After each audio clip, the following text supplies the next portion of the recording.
Musa was just like any other young man, tall, dark, and maybe handsome to some young ladies.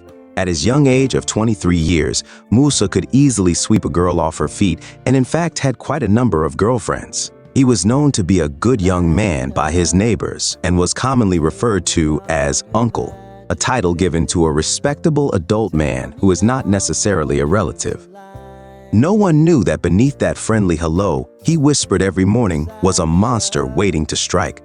Well, one fateful day, Musa would be arrested on charges of 5 counts of murder, a complete shock to everyone. The question is, what made him snap to commit these series of heinous crimes as if a bull on rampage?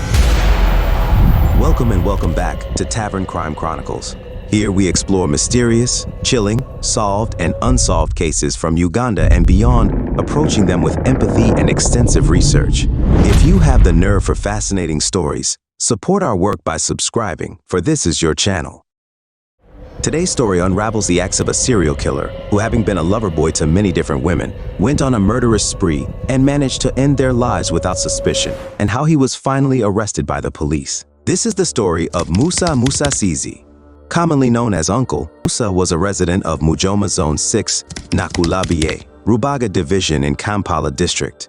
The brutal crime spree by the now serial killer began on the 21st, February 2021, when he invited his lover Mclina Hereza, a 23-year-old young lady, to his rented room in Nakulabiye. The two had been in a relationship for the last 1 year. While at his room, he suspected the victim of having another lover, saved in her phone as Baby Boy. Feeling cheated, he strangled her and stuffed the body in a suitcase.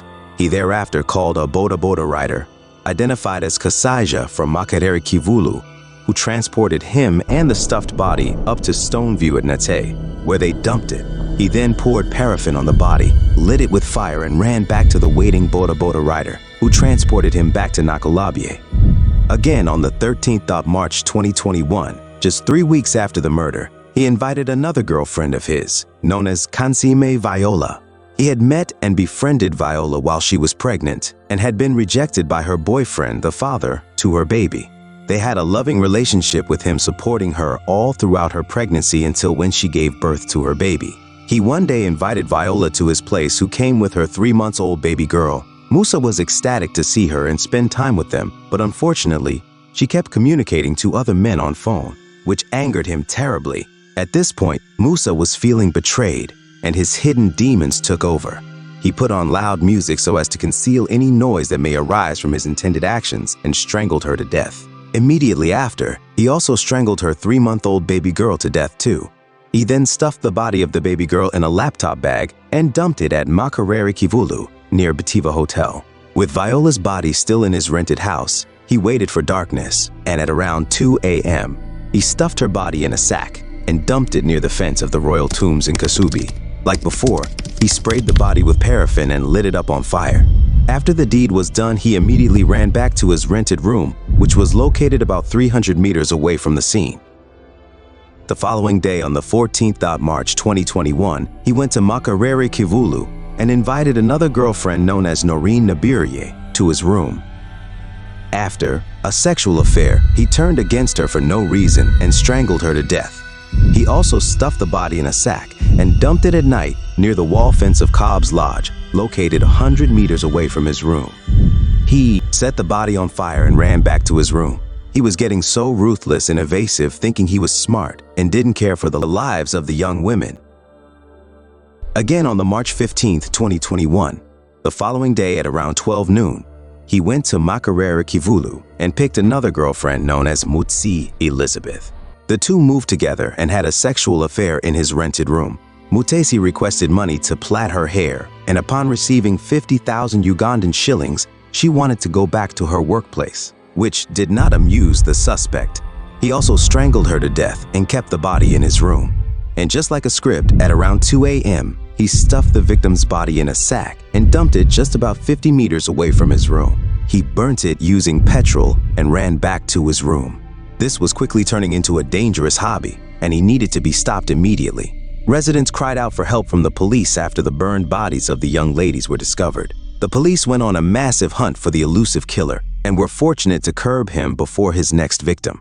The CCTV cameras showed clear footage indicating how the suspect bought fuel in plastic bottles from Kobil, Nakulabi on different occasions, which was used in attempts to burn the bodies so as to destroy evidence. The task team that comprised of officers from the Directorate of Crime Intelligence, Chief of Military Intelligence, Kampala Metropolitan Police North, and Old Kampala Divisional Police Headquarters tracked him down were successful. Musa was arrested and interrogated thoroughly, where he confessed to having committed the heinous crimes, and he admitted that it had become a hobby for him to first indulge sexually with his victims, and thereafter strangle them to death, and then after dispose off their bodies by burning.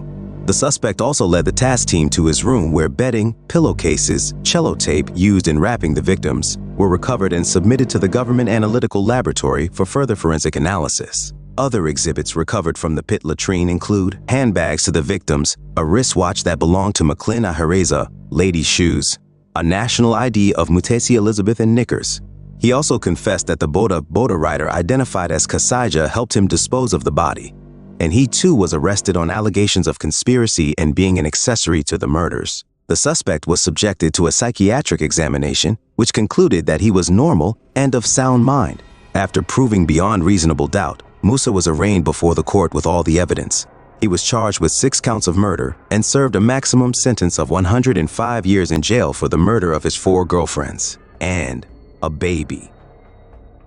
To sum this case up, we would like to caution women to exhibit more vigilance in their day-to-day lives, since serial killers look for people who are seemingly vulnerable or in high-risk settings. Live well and be of good character, because being with one boyfriend while talking to another may make you feel like the most wanted girl. But you have no idea how betrayed the man feels and to what extremes he can go when angry. Although nothing can ease the pain felt by the families, relatives, and friends to the deceased persons, we hope that the justice served gives a little comfort that he is paying for his crimes. Well, what do you think drove this man to go on a dangerous spree, ending the lives of his girlfriends? And why do you think he was able to pick up different young women and bring them to his room almost daily? Musa was unemployed. Do you think that too could have triggered the anger and hopelessness that he wanted to be caught and probably die in jail? My mind is spiraling with thoughts, but please share yours in the comments section below. Thank you for watching, and I will see you on the next one.